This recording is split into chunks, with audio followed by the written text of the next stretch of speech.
안녕하십니까. GNG 테크놀로지 대표이사 조희남입니다. 제가 준비한 것은 제주도 지하수 대수증 및 지질 특성 및 시설 운영 경제성 확보한 공기열, 지열, 하이브리드 시스템을 가지고 왔습니다. 제가 이제 제주도에 와 있긴 합니다만, 제주도가 아직은 그 지열이 좀 활성화되어 있지 못한 상태인데요. 이게 제로에너지 빌딩 그 개념으로 들어가고 탄소 배출 중립 단계에 들어감으로 해가지고 뭐 육지비도 마찬가지긴 합니다만은 제주도도 지열이 빠진 상태에서는 그 뭐랄까요, 제로 에너지 빌딩의 어떤 충족을 시키는 것이 상당히 좀 어려운 상황입니다. 그래서 지금 현재 포커스는 제주도에 맞춰서긴 합니다만은 육지부 쪽도 동일한 내용으로 좀 간주해 주시고 설명을 들어주시면 감사하겠습니다. 시간이 좀 한정되어 있다 보니까 핵심적인 부분만 좀 말씀 올리시도록 하겠습니다. 순서로 이렇게 진행했고, 특히 복규에 대한 내용은 또 여러분께서 그 참고를 해주시는 형태로 갔으면 좋겠고요. 제주 지역 에너지 제한을 중점적으로 설명을 드리도록 하겠습니다. 일반 현황입니다. 일반 현황은 대체적으로 그 태양광에 비해서 지열 냉난방이 그 시공 단가라든지 또 내구성이라든지 친환경적인 면에서는 또 비교 우위에 있다는 것으로 좀 요약해서 말씀을 드릴 수 있겠습니다. 특히 이제 지열 같은 경우에는 거의 그 냉난방하고 급탄이 다 충족이 됩니다. 태양광 같은 경우에는 그 냉난방을 하기 위해서는 비율을 맞춰 충족을 할 수 있겠지만은 냉난방이나 급탕하기 위해서는 별도의 이제 보일러나 냉동기를 시설해야 되지만은 지열은 신재에너지 비율을 충족하면서도 냉난방 및 급탕 가능한 그 특징을 가지고 있고, 또 특히 기회시 외에는 그 5개 건물에 노출되는 부분이 없이 시설이 가능하다는 장점을 가지고 있습니다. 지열에는 크게 이제 수직 밀평하고 개방형으로 나눠지게 되는데요. 개방형이 그 온도 보존 배수를 1.0으로 좀 잡고 있고요. 수직 밀평이 1.09로 잡혀 있어서 상대적으로 다른 신재 에너지 비율에 비해서는 좀 낮게 보존 배수가 잡혀 있습니다. 따라서 동일한 그 용량에 비해서는 시설 용량이 좀 커지는 그런 형태를 가지게 되고, 그 역설적으로는 그 비율을 맞추면서도 또 어느 정도의 그 냉난방 부하를 축적시킬 수 있는 그런 장점을 또 갖게 되는 형태가 되겠더라고요. 지열은 우리가 그 지중해 있는 열을 이야기합니다. 그 대수중에 있는 열, 그 다음에 그 지하수가 가지고 있는 열, 또는 지중해 이제 그 안방이 가지고 있는 열을 통틀어서 이야기를 하고 있는 부분이고, 대체적으로 그 지하 15m 이하만 내려가더라도 지중해도는 이렇게 일정하게 그 사계절 온도 변동 없이 일정하게 유지되는 특성을 가지고 있는데, 이 열을 히트펌프를 이용해 가지고 활용하는 것이 본 기술의 내용이 되겠습니다. 지열에 대한 내용이고요. 지열은 그림에서 보는 것 같이 그 난방하고 냉방이 모두 가능합니다. 가능한 특성을 가지고 있습니다. 급탕까지도 가능한 특성이 있죠. 지금 제주도에는 두 가지 그 큰 그 시설이 설치가 되어 있습니다. 현재 제주 헬스케타운의 180W급이 그 제주 하이브리드용 그 수직 밀평으로 설치가 되어 있고, 저희 회사가 시공을 했습니다. 그 다음에 제주 국제공항 수평으로 설치가 되어 있는데, 이건 조금 그 설계가 좀 미스가 돼서 현재 100% 활용을 못하고 있는 그런 입장에 있습니다. 수직 밀평이 가장 제주도에서는 적합한 시스템으로 좀 인정이 되고 있고요. 개방형은 지금 그 재료상 좀 확산되지 못하고 있는 어려움이 있습니다. 공기열은 그 지열에 비해서는 조금 그 효율이 좀 낮긴 낮지만은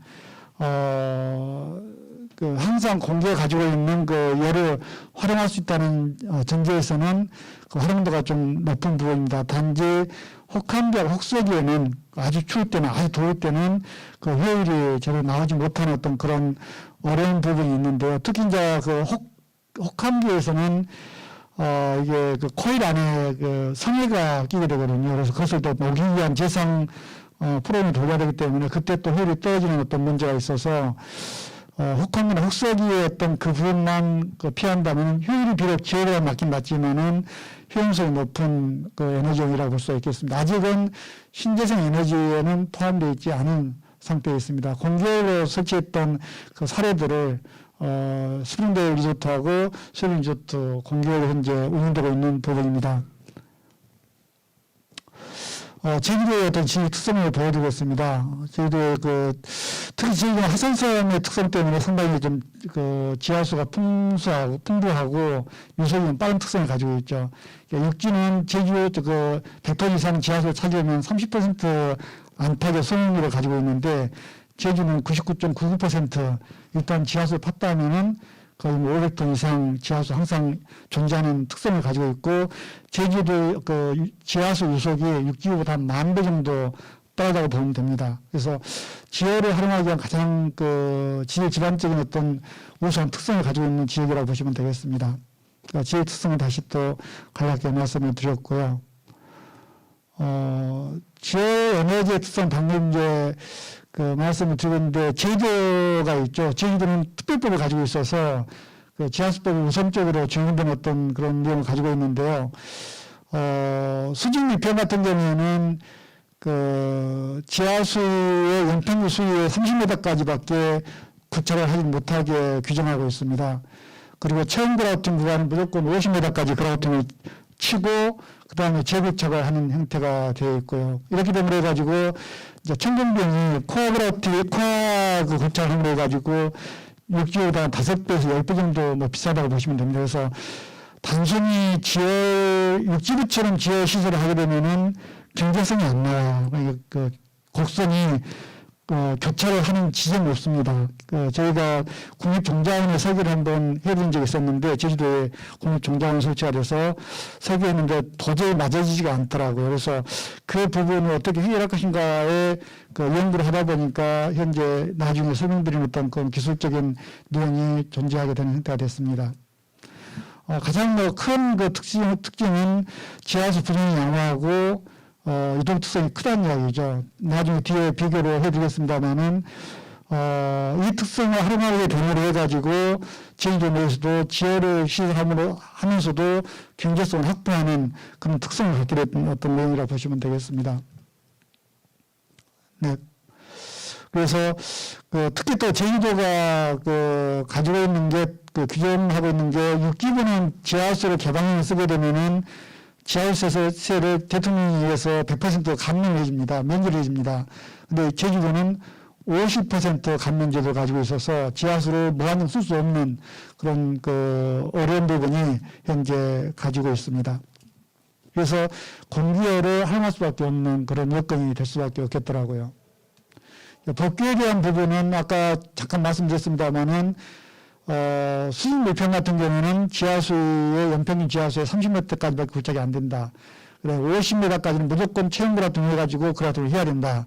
그 다음에 개방형은 육지부는 물을 퍼서 그 관정에다 집어넣는 타입인데 제주도는 최소한은 지하수공과 지열공과 제주에 의한 지열공이 별도로 구성하게 되었습니다. 한 개의 지열 시스템 할 때는 치수용 관장, 그 다음에 제주육 관장, 그렇게 두 개를 시행하게끔 규정하고 있는데, 안타깝게도 에너지 공단에서 가지고 있는 개방형 시설 기준에서는 아직 그 형태를 갖추지 못하고 있어서, 현재 공공 쪽의 개방형을 적용하기에는 좀 한계를 가지고 있습니다. 조례에 대한 부분을 좀 깊이 있게 처리했는데, 이 부분은 현재 발표 자료를 보시고, 차분히 한번 살펴보시고, 내용을 좀 참고해 주시면 감사하겠습니다. 그래서 이 부분을 어떻게 할 것인가. 그러니까 첫째, 구착에 대한 비용이 5배에서 10배 정도 비싸다고 그랬잖아요. 그 다음에 30m까지밖에 구착을 못하고 또 개방형 같은 경우는 치수공과 제주공을 별도로 구성해야 되고 그 다음에 지하수세를 50% 부담해야 되고 해서 이 부분을 어떻게 극복하면서 제주도 내에 지하 시스템을 정착시킬 것인가라는 고민을 한 과정에서 공기열을 함께 이렇게 하이브리드 타입으로 설치하는 안을 좀 냈고요.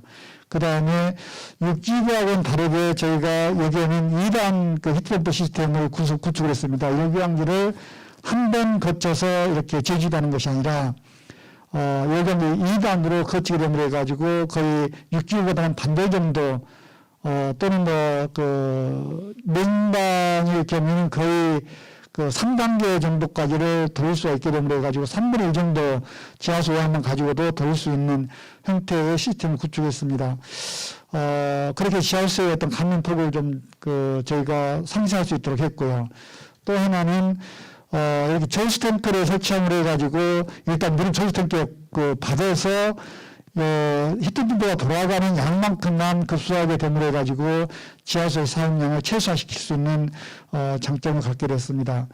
또 하나는 아까 초기에 말씀드렸던 대로 일단 물을 파면 500톤, 1000톤의 물이 나오게 되기 때문에 이것을 2단, 3단 히트펌프를 가동시키게 되면은 육지부는 30RT, 그러니까 1RT는 3024kcal거든요.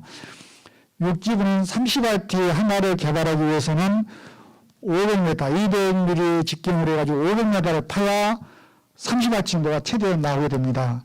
나오게 되는데, 제주도는 500톤 정도 물이 나온다면은 거기서 대개 200RT, 두 번을 파가지고 한 200RT 정도를 구현할 수가 있게 되죠. 거의 7배에서 10배 가까운 지열 요용량을 확보하게 될 수 있다는 어떤 그런 공학적인 산출 결과가 나옴으로 해가지고 그렇게 되면 가지고 구착비에 대한 부분 부담을 해소를 시키게 된 것이죠.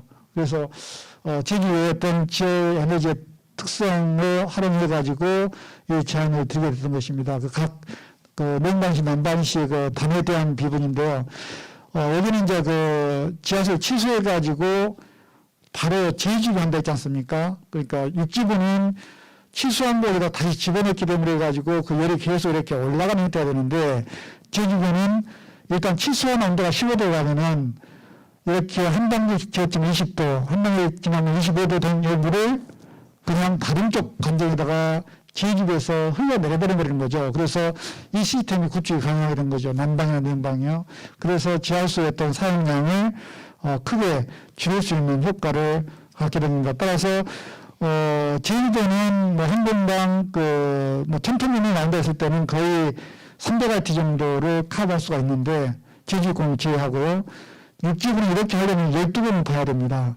그래서 거의 12분의 1, 그러니까 취소원을 그렇게 판다더라도 제주공은 50m 정도만 파면 되고 40에 50m만 파면 되기 때문에 큰 비용이 들어가지 않습니다. 그래서 육지부와 비교했을 때 공사비의 증가는 크지 않게 맞출 수가 있게 됐다. 제주도 내에서도 그 말씀을 핵심적으로 말씀드릴 수가 있겠습니다. 경제성 비교입니다.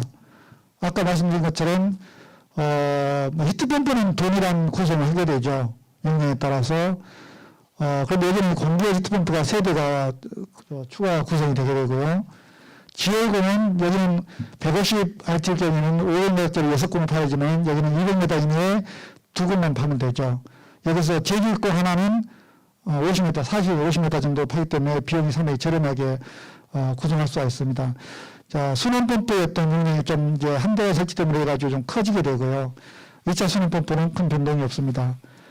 저수 탱크 하나가 설치가 되게 되고요. 이렇게 됐을 때, 연전 불수로, 육지부 불수로 잡아서 25W를 잡았습니다만은, 300W 규모를 봤을 때는, 육지부 12공, 제주는 1공, 이렇게 돼가지고, 저희가 공개라고 지열을 이벤트를 했을 때는 육지부에 비해서 오히려 비용이 제주도가 좀 저렴하게 되는 획기적인 어떤 형태를 갖추게 됐다라고 말씀을 드릴 수가 있겠습니다. 이러한 어떤 기술적인 자세한 내용들이 혹시 필요하시게 되면은 저희께 연락을 주시면은 그 해당되는 부분들은 여러분께 제공해 드릴 수 있도록 준비하겠습니다. 저희가 그린 뉴딜의 참여기업으로 현재 활동을 하고 있고요.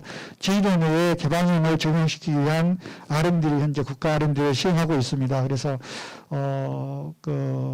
실증에 대한 어떤 내용들이 나오게 되면 또한 귀한 어떤 자산이 되지 않겠는가. 제주도의 어떤 지열 또 신에너지 열 에너지 보급을 위한 귀한 자산이 되지 않을까라는 기대를 하고 있습니다. 경청해 주셔서 감사합니다.